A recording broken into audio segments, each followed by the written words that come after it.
नमस्कार दोस्तों।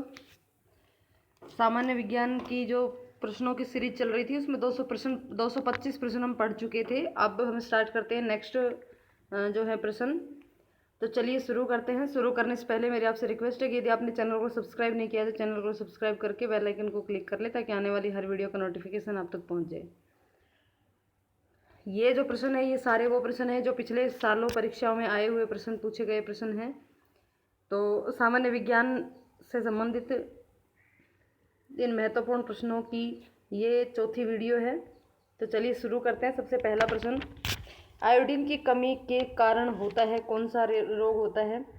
आउटू अतिक्रियता, घेंगा रोग, मिजेट रोग या फिर मधुमेह रोग?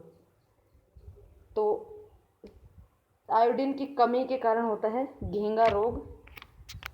नेक्स्ट प्रश्न, दिल का दौरा किस कारण से होता है? दिल का दौरा किस कारण से होता है? हृदय पर जीवाणुओं का हमला, हृदय गति का रुक जाना, हृदय में रक्त आपूर्ति की कमी या अज्ञात कारणों से हृदय में बाधा आना? तो जो दिल का दौरा पड़ता है वो किस वजह से होता है? तो इसका सही जवाब है हृदय में रक्त आपूर्ति की कमी होने की वजह से दिल का दौरा पड़ता है। नेक्स्ट प्रश्न है, प्रचुरतम मात्रा में खाद्य प्रोटीन के दो ज्ञात स्रोत निम्न में से कौन से हैं? प्रोटीन के दो सोर्स बताने हैं जिसमें बहुत अधिक मात्रा में प्रोटीन मिलती हो। तो मांस और अंडे, कुछ शैवाल व अन्य सूक्ष्म जीव, सोयाबीन और मूंगफली, दूध और पत्तेदार सब्जियां। अधिकतम मात्रा में प्रोटीन इनमें से कौन से दो स्रोतों में मिलती है? तो इसका आंसर है ऑप्शन सी, सोयाबीन और मूंगफली। नेक्स्ट प्रश्न है, हल्दी के किस भाग में हल्दी पाउडर प्राप्त किया जाता है? हल्दी का कौन सा हिस्सा होता है जिससे हल्दी पाउडर प्राप्त किया जाता है? सुखाया हुआ प्रकंद, सुखाया हुआ मूल, सुखाया हुआ फल या फिर बीज? तो जो हल्दी का सुखाया हुआ प्रकंद होता है उसके अंदर उसको पीस करके हल्दी पाउडर बनाया जाता है। नेक्स्ट क्वेश्चन, किस चीज को अधिक खाने से ही केवल पृथ्वी की अधिकतम जनसंख्या का भरण पोषण किया जा सकता है? किस चीज को अधिक खाने से ही केवल पृथ्वी की अधिकतम जनसंख्या का भरण पोषण किया जा सकता है? भेड़ बकरी के मांस, अंडे, वनस्पति उत्पाद या फिर गोमांस? तो इसका सही जवाब होगा ऑप्शन सी, वनस्पति उत्पाद। यानी कि वनस्पति उत्पाद खाने से ही बहुत अधिक जनसंख्या का भरण पोषण हो सकता है। नेक्स्ट प्रश्न है, निम्न में से कौन सी स्थिति टेस्ट ट्यूब बेबी की परिघटना को सही रूप से निरूपित करती है? जब भ्रूण बनने का प्रत्येक प्रक्रिया टेस्ट ट्यूब में होती है, जब भ्रूण का विकास टेस्ट ट्यूब में होता है, जब निषेचन बाह्य होता है और विकास आंतरिक होता है, जब निषेचन आंतरिक होता है और विकास बाह्य होता है? तो इसका सही जवाब क्या होगा कि भाई टेस्ट ट्यूब बेबी जो है, एक तरीके से ये पूछा है कि टेस्ट ट्यूब बेबी जो है वो किस तरीके, मतलब उसको कौन सी प्रक्रिया इनमें से होती है जिसको टेस्ट ट्यूब बेबी की परिघटना कहते हैं? तो इसका सही जवाब होगा ऑप्शन सी, कि जब निषेचन तो बाह्य होता है और फिर उसको डाल दिया जाता है और उसका जो विकास होता है वो आंतरिक होता है। नेक्स्ट प्रश्न है, निम्न लिखित कोशिका अंगकों में से कौन सा एक अर्ध पारगम्य है? अर्ध पारगम्य कौन सा अंग है कोशिका अंगकों में से? कोशिका झिल्ली, प्लाज्मा झिल्ली, कोशिका भित्ति या फिर केंद्रक?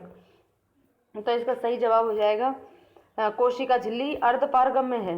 नेक्स्ट, मतलब अर्धपारगम्य का मतलब हो गया हर चीज को आर पार नहीं करती है लेकिन कुछ आवश्यक चीजों को अपने अंदर से आर पार, इधर से उधर, अंदर से बाहर या बाहर से अंदर भेज सकती है। नेक्स्ट, निम्नलिखित कथनों में से कौन सा एक हृदय की ध्वनि के संदर्भ में सही है? हृदय की ध्वनि के संदर्भ में कौन सा सही कथन है वो बताना है। हृदय की ध्वनि हृदय के अंदर आंतरिक रुधिर बहाव के कारण होती है।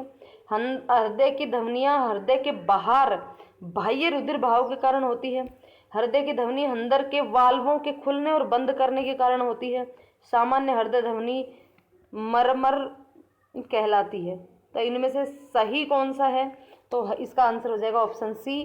देखिए, जो हृदय की जो ध्वनि होती है यानी कि धक धक की जो आवाज़ होती है वो किस वजह से होती है कि हृदय के जो वाल्व होते हैं वो एक बार खुलते हैं और एक बार बंद होते हैं, तब उस कंडीशन में वो जो आवाज़ निकलती है वो हृदय की ध्वनि उसी की वजह से होती है। नेक्स्ट प्रश्न है, किसी पादप की पत्तियों की दोनों सतहों पर वैसलीन का अनुप्रयोग किया गया, निम्नलिखित में से कौन सी प्रक्रिया संभावित होगी? यानी कि जो पौधे की जो पत्ती है उस पत्ती के दोनों तरफ वैसलीन लगा दी जाए तो फिर उस कंडीशन में क्या होगा?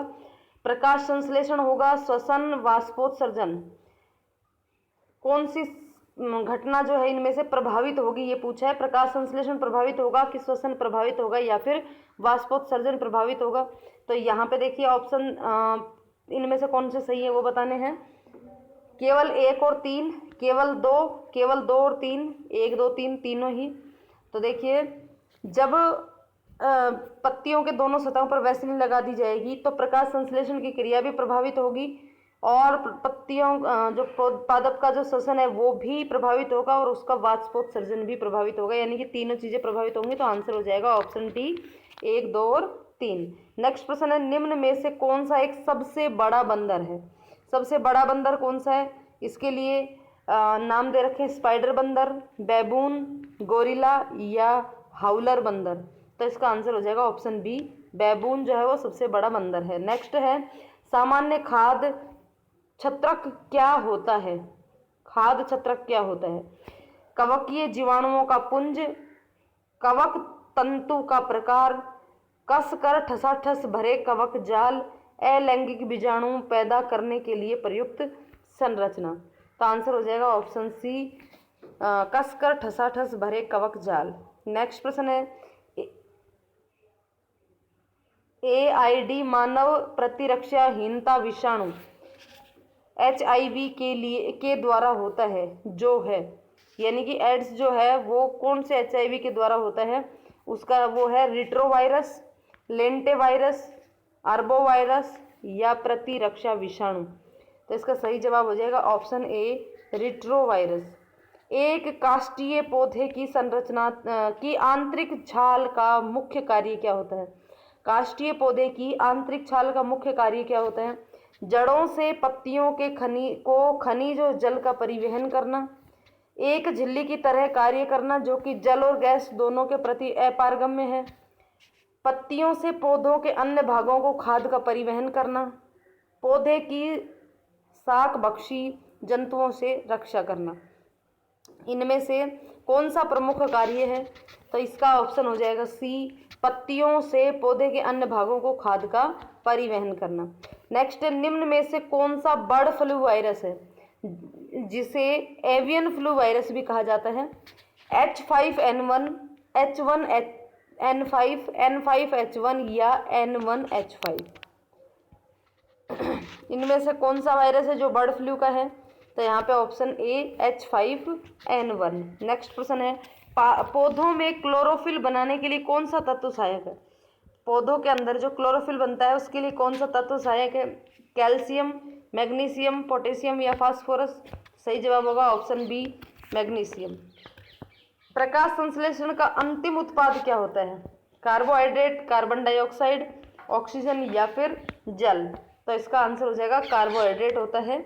नेक्स्ट प्रश्न है, मनुष्य के शरीर में पैरों की हड्डियां हैं, ह्यूमरस और उरुअस्थि, फिबुला और टीबिया, फिबुला और उल्मा, टीबिया और बहिर प्रकोष्ठिता। तो इसका सही जवाब हो जाएगा ऑप्शन बी, ह्यूमरस और उरुअस्थि। एक मिनट, ऑप्शन बी, फिबुला और टीबिया। एक प्रश्न ये रह गया, इंसुलिन उत्पादित होता है, इंसुलिन किस ग्रंथि में उत्पादित होता है? पीयूष ग्रंथि में, पित्ताशय द्वारा, आंत द्वारा या अग्नाशय द्वारा? तो आंसर हो जाएगा ऑप्शन डी, अग्नाशय द्वारा। नेक्स्ट प्रश्न का आंसर है फिबुला एंड टीबिया। नेक्स्ट प्रश्न है, एस्बेस्टोस के कारण होने वाला प्रमुख रोग है। एस्बेस्टोस के कारण होने वाला प्रमुख रोग है एम्फेसेमा, लकवा एवं पक्षाघात, प्रवाहिका या फिर पेचिस? तो इनमें से कौन सा रोग होता है? तो वो है एम्फेसेमा। विटामिन ए की कमी के कारण होता है। विटामिन ए की कमी के कारण कौन सा रोग होता है? बालों का झड़ना, पेचिस, नाइट ब्लाइंडनेस या फिर कमजोरी। तो आंसर हो जाएगा option C, night blindness. Next है, मानव शरीर में रक्तचाप नियंत्रित होता है। ब्लड प्रेशर जो है वो किसके द्वारा नियंत्रित होता है? अधिवक्र ग्रंथि से, थायराइड ग्रंथि से, थाइमस ग्रंथि से या पीत पिंड से। तो इसका सही जवाब हो जाएगा option thymus, option C, thymus से। नेक्स्ट है, यदि पृथ्वी पर पाए जाने वाली वनस्पति समाप्त हो जाए तो किस गैस की कमी होगी? कौन सी गैस की कमी होगी? तो कार्बन डाइऑक्साइड, नाइट्रोजन, जलवाष्प और ऑक्सीजन। तो जो पेड़ पौधे होते हैं वो ऑक्सीजन छोड़ते हैं, इसलिए किसकी कमी हो जाएगी? ऑक्सीजन की। नेक्स्ट है, अलसी किसका प्रचुर स्रोत है? अलसी के अंदर कौन सी चीज सबसे ज्यादा मात्रा में पाई जाती है? विटामिन सी, ओमेगा 3 वसीय अम्ल, आवश्यक अमीनो अम्ल या प्रतिऑक्सीडेंट। अलसी के अंदर सबसे अधिक मात्रा में कौन सा पदार्थ पाया जाता है? तो वो है आवश्यक एमिनो अम्ल। नेक्स्ट है, मानवों की पहचान को सुनिश्चित करने के लिए जैविक प्रौद्योगिकी आधारित आधुनिक तकनीकी काम में लाया जाता है। बायोमेट्रिक्स अन्वेषण, जीनोम अनुक्रमण, डीएनए फिंगरप्रिंट्स या गुणसूत्र प्रारूपण। तो देखिए आंसर हो जाएगा इसमें बायोमेट्रिक अन्वेषण। मानवों की पहचान को सुनिश्चित करने के लिए जैव प्रौद्योगिकी आधारित आधुनिक तकनीकी को जो काम में लिया जाता है उसके लिए। एक कठोर परिश्रम करने वाले पुरुष को दैनिक ऊर्जा की आवश्यकता होती है कितनी? 4000 kilo calorie, 2700 kilo calorie, 3000 kilo calorie, 2700 kilo calorie, 4000 kilo calorie और 6000 किलो कैलोरी। तो एक कठोर परिश्रम करने वाले व्यक्ति के लिए लगभग 4000 किलो कैलोरी दैनिक रूप से ऊर्जा की आवश्यकता होती है। नेक्स्ट प्रश्न है, भारत में पारिस्थितिकी उन्मूलन का निम्नलिखित में से कौन सा एक प्रमुख कारण है? जो पारिस्थितिकी असंतुलन है भारत में, इसका प्रमुख कारण क्या है? वनोन्मूलन, मरुस्थलीकरण, बाढ़ एवं अकाल, वर्षा का की परिवर्तनशीलता या परिवर्तनता। तो पारिस्थितिकी असंतुलन के लिए कौन सी चीज उत्तरदायी है? तो वनोन्मूलन जो है वो सर्वाधिक उत्तरदायी है। विटामिन डी में निम्न में से कौन पाया जाता है? एस्कॉर्बिक अम्ल, कैल्सीफेरोल, फोलिक अम्ल या रेटिनॉल। इनमें से कौन सी चीज जो है विटामिन डी में पाई जाती है? तो यहाँ पे पाई जाती है कैल्सीफेरोल। विटामिन डी जो है उसमें कैल्सीफेरोल पाई जाती है। नेक्स्ट प्रश्न है, निम्न में से कौन सा विटामिन पानी में घुलनशील है? तो सब जानते हैं ये है विटामिन, अच्छा इसमें वो ऑप्शन नहीं है, वो जो ऑप्शन है वो देखिए, विटामिन सी सर्वाधिक पानी में घुलनशील है, लेकिन यहाँ ऑप्शन है वो vitamin A, vitamin B, vitamin D और विटामिन ई। तो इसका सही जवाब हो जाएगा विटामिन बी। नेक्स्ट है, निम्न में से कौन कीट नहीं है? कीट कौन सा नहीं है? तितली, तिलचट्टा, मच्छर, मकड़ी। इनमें से कौन सा कीट नहीं है? तो इसका सही जवाब हो जाएगा ऑप्शन डी, मकड़ी। नेक्स्ट प्रश्न है, मेंढक कोल्ड ब्लडेड एनिमल्स है। मेंढक कोल्ड ब्लडेड एनिमल है, ये बात सही है, गलत है, इनमें से कोई नहीं है या उपरोक्त सभी है? तो इसका सही जवाब हो जाएगा ऑप्शन ए कि ये बात बिल्कुल सही है कि जो मेंढक होता है वो कोल्ड ब्लडेड एनिमल है। नेक्स्ट प्रश्न है, वर्तमान अनुवांशिक विज्ञान का जनक कौन है? जो वर्तमान में जो अनुवांशिक विज्ञान है उसका जनक कौन है? Gregor Jones Mendel, Hugo de Vries, Charles Darwin, Thomas Hunt Morgan. तो इसका सही जवाब होगा option A, Gregor Jones Mendel, जो कि अनुवांशिकी विज्ञान के पिता है या जनक है। नेक्स्ट है, मशरूम क्या है? मशरूम एक कवक है कि पौधा है कि पशु है कि बैक्टीरिया है? तो कवक जो है वो एक मशरूम जो है वो एक कवक है। नेक्स्ट है, निम्न में से कौन मछली नहीं है? इनमें से कौन मछली नहीं है? स्टारफिश नहीं है कि शोफिश नहीं है कि ये पाइप फिश नहीं है या फिर गिटारफिश नहीं है? इनमें से कौन सी एक मछली नहीं है? तो आंसर हो जाएगा ऑप्शन ए, स्टारफिश। नेक्स्ट प्रश्न, दूध का धल रंग यानी कि जो सफ़ेद रंग होता है वो निम्नलिखित में से किसकी उपस्थिति के कारण होता है? जो दूध का सफ़ेद रंग होता है वो कौन सी चीज़ की उपस्थिति के कारण सफ़ेद होता है? ऑप्शन है लैक्टोज, एल्ब्यूमिन, कैरोटीन या कैसीन। तो इसका सही जवाब होगा ऑप्शन डी, कैसीन जो है वो दूध के सफ़ेद रंग के लिए उत्तरदायी है। नेक्स्ट है, पर्णहरित में निम्नलिखित में से कौन सा तत्व पाया जाता है? पर्णहरित में लोहा, तांबा, मैग्नीशियम या फिर मैग्नीज। तो पर्णहरित में मैग्नीशियम पाया जाता है। डेंगू बुखार में मानव शरीर में निम्नलिखित में से किसकी कमी होती है? जब डेंगू हो जाता है तो प्लेटलेट्स की कमी होती है, हीमोग्लोबिन की कमी होती है, शर्करा की कमी होती है या फिर जल की कमी होती है। तो आंसर हो जाता है प्लेटलेट्स की कमी होती है। नेक्स्ट प्रश्न है, डीएनए के द्विहेलिक्स प्रारूप को पहली बार किसने प्रस्तावित किया? डीएनए के द्विहेलिक्स प्रारूप को पहली बार किसने प्रस्तावित किया? वाटसन और क्रिक ने, फीसर और होल्डानी ने, लेमार्क और डार्विन ने,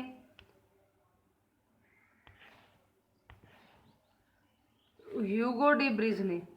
डीएनए का जो द्विहेलिक्स जो प्रारूप है वो किसने प्रस्तावित किया? तो इसका सही जवाब हो जाएगा वाटसन एवं क्रिक ने। नेक्स्ट प्रश्न है, लाइकेन सबसे अच्छा सूचक है? वायु प्रदूषण का, जल प्रदूषण का, मृदा प्रदूषण का या फिर ध्वनि प्रदूषण का? तो इसका सही जवाब होगा वायु प्रदूषण जो है उसका सर्वाधिक लाइकेन सबसे अच्छे सूचक होते हैं। नेक्स्ट प्रश्न,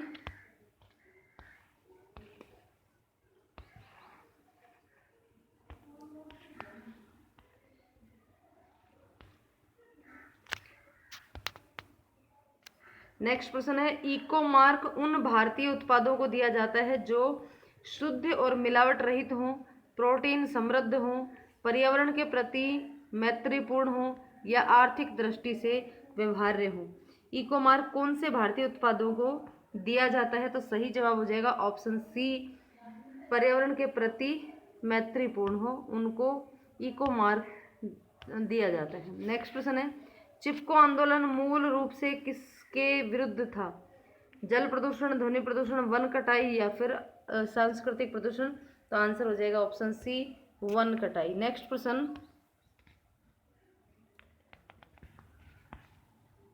भूमिगत जल को प्रदूषित करने वाला अजैविक प्रदूषक है? कौन सी चीज है जो भूमिगत जो जल होता है उसको प्रदूषित करता है? बैक्टीरिया, शैवाल, आर्सेनिक या फिर विषाणु? तो यहाँ पे ऑप्शन हो जाएगा ऑप्शन सी, आर्सेनिक। नेक्स्ट है, दो विभिन्न समुदायों के बीच का सांस्कृतिक क्षेत्र कहलाता है? इकोटाइप, ईडेड, इकोस्फीयर या इकोटोन? दो भिन्न समूहों के बीच से जो संक्रांति क्षेत्र कहलाता है उसको कहते हैं ऑप्शन डी, इकोटोन। नेक्स्ट प्रश्न है, पारिस्थितिकी तंत्र में तत्वों के चक्रण को क्या कहते हैं? रासायनिक चक्र, जैव भू रासायनिक चक्र, भू वैज्ञानिक चक्र या भू रासायनिक चक्र? तो आंसर हो जाएगा ऑप्शन बी, जैव भू रासायनिक चक्र। नेक्स्ट प्रश्न, सूची फर्स्ट और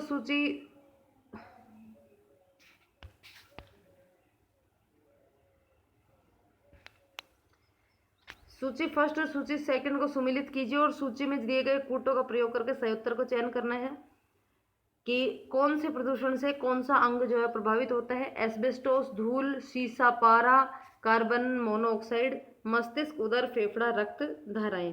तो इनमें कौन सा किससे सम्मिलित है? तो इसके लिए सबसे पहले एस्बेस्टोस, धूल के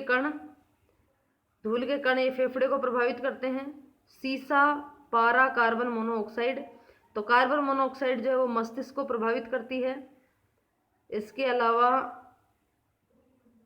पारा जो है ये रक्त धाराओं को प्रभावित करता है और शीशा जो है वो उदर को प्रभावित करता है। तो यहाँ पे जो है वो हो जाएगा ऑप्शन 3, 2, 4 और 1 यानी कि ऑप्शन सी। नेक्स्ट प्रश्न है, फूलों के अध्ययन को क्या कहते हैं? फूलों का जो अध्ययन किया जाता है उसको कहते हैं एंथ्रोलॉजी, एग्रोस्टोलॉजी, पेनिनोलॉजी, फिनोलॉजी। तो यहाँ पर ऑप्शन हो जाएगा ऑप्शन ए, एंथोलॉजी। नेक्स्ट प्रश्न है, वन अनुसंधान संस्थान स्थित है? वन अनुसंधान संस्थान कहाँ पर स्थित है? शिमला में, शिलोंग में, देहरादून या लखनऊ में? तो इसका आंसर हो जाएगा ऑप्शन सी, देहरादून में। नेक्स्ट प्रश्न, भारतीय वनस्पति के सर्वेक्षण का मुख्यालय कहाँ है? लखनऊ, दार्जिलिंग, कोलकाता या उटकमंड? भारतीय वनस्पति सर्वेक्षण का जो मुख्यालय है वो कहाँ है? तो ऑप्शन हो जाएगा सी, कोलकाता। दूध के दही के रूप में जमने का कारण है माइक्रोबैक्टीरियम, स्टेफाइलोकोकस, लैक्टोबैसिलस या खमीर यानी कि यीस्ट। तो आंसर हो जाएगा सी, लैक्टोबेसिलस, लैक्टोबैसिलस। नेक्स्ट है फलीदार पादपों की जड़ों में उपस्थित गांठों में पाया जाने वाला नत्रजन स्थिरीकरण जीवाणु है मृत्योपजीवी, पराश्रयजीवी, सहजीवी या फिर उपघटनी। तो यहाँ पे जो है वो आंसर हो जाएगा सहजीवी। नेक्स्ट प्रश्न, जंतुओं में होने वाली फूट एंड माउथ रोग किसके कारण उत्पन्न होता है? जंतुओं में जो फूट एंड माउथ रोग होता है वो किसकी वजह से होता है? जीवाणु की वजह से, कवक की वजह से, प्रोटोजोआ की वजह से या फिर विषाणु की वजह से? तो इसका सही जवाब हो जाएगा ऑप्शन डी, विषाणु की वजह से। नेक्स्ट प्रश्न, चावल की फसल के लिए जैव उर्वरक का कार्य करता है नील हरित शैवाल, राइजोबियम स्पीसीज, कवक और एजेटोबैक्टर स्पीसीज। चावल की फसल के लिए जो जैव उर्वरक होता है वो होता है नील हरित शैवाल। नेक्स्ट है खुजली का रोग, इसके बीज का कारण निम्नलिखित में से कौन सा प्रदूषण है? खुजली का जो रोग होता है उसको किसकी वजह से होता है? जीवाणु की वजह से, कवक की वजह से या सूक्ष्म कीट की वजह से या फिर प्रोटोजोआ की वजह से? तो इसका सही जवाब जो है वो हो जाएगा ऑप्शन बी, कवक की वजह से। प्रथम वियुक्त प्रतिजैविकी एंटीबायोटिक्स कौन सा था? पहला नियुक्त प्रतिजैविकी कौन सा था? Terramycin, neomycin, penicillin, streptomycin. तो इसका सही जवाब हो जाएगा पेनिसिलिन। नेक्स्ट प्रश्न है एथिलीट फुट नामक बीमारी किससे उत्पन्न होती है? एथिलीट फुट जीवाणु के द्वारा, कवक के द्वारा, प्रोटोजोआ के द्वारा या नीमेटोड के द्वारा? तो इसका सही जवाब हो जाएगा ऑप्शन बी, कवक के द्वारा। नेक्स्ट प्रश्न है निम्न में से कौन सा एक कवक एवं उच्च पादप की जड़ों के बीच उपयोगी कार्यात्मक संबंध को दर्शाता है? कौन सा कवक और उच्च पादप की जड़ों के बीच में कार्यात्मक संबंध दर्शाता है? वो कौन सा है? जैव उर्वरक, कोरेलॉइड जड़, लाइकेन या फिर लाइकोराइजा? तो इसका जो है वो सही जवाब होगा ऑप्शन डी, माइकोराइजा।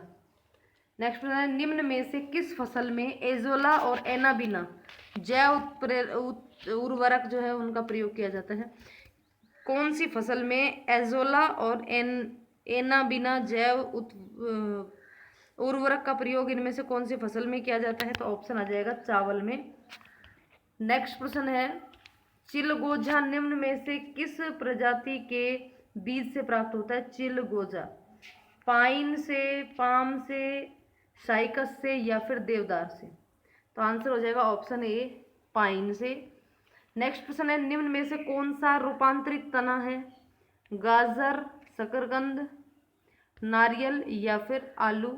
तो ऑप्शन हो जाएगा आलू, ऑप्शन डी, आलू। जीवन चक्र की दृष्टि से पौधे का सबसे जो महत्वपूर्ण अंग होता है जीवन चक्र की दृष्टि से वो कौन सा है? फूल, पत्ती, तना या फिर जड़? तो इसका सही जवाब हो जाएगा ऑप्शन ए, पुष्प।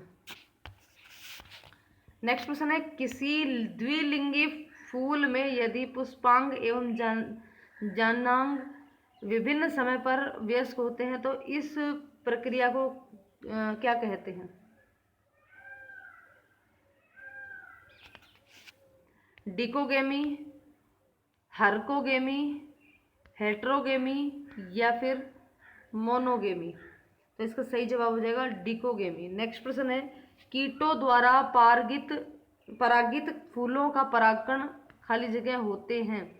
कीटों द्वारा परागित फूलों के परागण चिकने और शुष्क होते हैं, रुद्र और शुष्क होते हैं, रुक्ष और चिपचिपे होते हैं, बड़े और दिखने वाले होते हैं?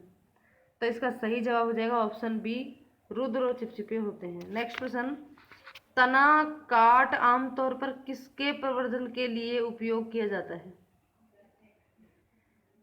केला, गन्ना, आम या कपास? तो इसका सही जवाब हो जाएगा ऑप्शन बी, गन्ना। नेक्स्ट प्रश्न है, निम्न में से किस एक की खेती पौधों का प्रतिरोपण करने की करके की जाती है? यानी कि कौन सी खेती होती है जो पौधे का प्रतिरोपण दोबारा से रोपण करके की जाती है? मक्का, सोरगम, प्याज या फिर सोयाबीन? तो सही जवाब हो जाएगा ऑप्शन सी, प्याज। सबसे पहले प्याज के बीज बोए जाते हैं, फिर उसके बाद जब उसके छोटे छोटे पौधे हो जाते हैं तो उनका प्रतिरोपण करके फसल की जाती है। नेक्स्ट है, मटर पौधा है, शाख, पुष्प, झाड़ी या इनमें से कोई नहीं? तो जो मटर होता है वो शाकीय पौधा होता है। नेक्स्ट है, सबसे लंबा जीवित वृक्ष कौन सा है? तो यूकेलिप्टस, सिकुआ, देवदार या फिर प्रणाग? सबसे लंबा जीवित वृक्ष जो है वो होता है सिकुआ, ऑप्शन बी, सिकुआ। नेक्स्ट प्रश्न, केसर मसाला बनाने के लिए पौधे का निम्नलिखित में से कौन सा भाग उपयोग में लिया जाता है? केसर मसाला बनाने के लिए पत्ती, पंखुड़ी, हृदय दल या वृत्तिकाग्र? तो केसर के लिए उसका जो वृत्तिकाग्र होता है उस भाग को उपयोग में लिया जाता है। किस वनस्पति खाद्य में अधिकतम प्रोटीन होती है? चना, मटर, सोयाबीन या अरहर? इनमें से कौन से में अधिक मात्रा में प्रोटीन होती है? तो यहाँ पे ऑप्शन आ जाएगा ऑप्शन सी, सोयाबीन। नेक्स्ट प्रश्न, निम्न रेशों में कौन पौधे के तने का उत्पादन नहीं है? जो रेशे हैं इनमें से पौधे के तने से कौन सा प्राप्त नहीं हुआ? सन, पटसन, जूट या कपास? जो तने से प्राप्त नहीं होता उसके बारे में बताना है तो ऑप्शन हो जाएगा डी, कपास। नेक्स्ट है, सिनकोना की छाल से प्राप्त औषधि को मलेरिया उपचार के लिए प्रयुक्त किया जाता था। जिस कृत्रिम औषधि ने इस प्राकृतिक उत्पाद को प्राथमिकता प्रतिस्थापित किया हुआ कौन सा है? जो सिनकोना की जो छाल होती है उससे मलेरिया के उपचार के लिए इसको उपयोग किया जाता है। और जिस कृत्रिम औषधि ने इस प्राकृतिक उत्पाद को प्रतिस्थापित किया, यानी कि सिनकोना की जगह जिसने ली वो कौन सी है? एम्पिसिलिन, क्लोरोक्वीन, टेट्रासाइक्लिन या फिर क्लोरोमाइसिटीन? तो यहाँ पे आ जाएगा ऑप्शन बी, क्लोरोक्वीन। नेक्स्ट प्रश्न है, निम्न में से कौन सी फसल मृदा को नाइट्रोजन से भरपूर कर देती है? आलू, सोरगम, सूरजमुखी या फिर मटर? तो आंसर हो जाएगा ऑप्शन डी, मटर। नेक्स्ट, हशीश पौधे के किस भाग से प्राप्त की जाती है? पत्तियों से, तने से, पत्तियों और मादा पुष्प क्रम के निस्राव से, तने और नर पुष्प क्रम के निस्राव से? तो आंसर हो जाएगा यहाँ पे ऑप्शन डी, तने व नर पुष्प क्रम के निष्प्रभाव से। नेक्स्ट प्रश्न है, प्रकाश संश्लेषण होता है रात्रि में, दिन और रात दोनों में, दिन में या फिर रात में? केवल दिन में। तो देखिए, प्रकाश संश्लेषण के लिए प्रकाश की उपस्थिति आवश्यक है जो कि केवल दिन में ही होती है। तो आंसर हो जाएगा केवल दिन में। नेक्स्ट प्रश्न है, प्रकाश संश्लेषण के लिए कौन सी गैस आवश्यक होती है? ऑक्सीजन, कार्बन मोनोऑक्साइड, नाइट्रोजन या फिर CO2?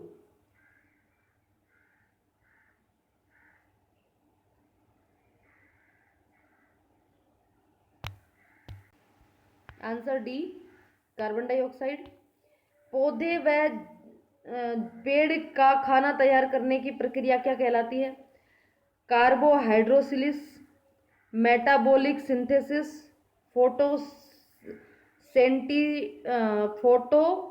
फोटोसेंसिटाइजेशन या फोटोसिंथेसिस? यानी कि पेड़ पौधों का जो खाना बनता है उसको क्या कहते हैं? तो फोटोसिंथेसिस यानी कि प्रकाश संश्लेषण। क्लोरोफिल हरित लवक में कौन सा धातु आयन पाया जाता है? लोहा, मैग्नीशियम, जस्ता या फिर कोबाल्ट? तो आंसर हो जाएगा मैग्नीशियम। ये पहले भी प्रश्न पूछा जा चुका है।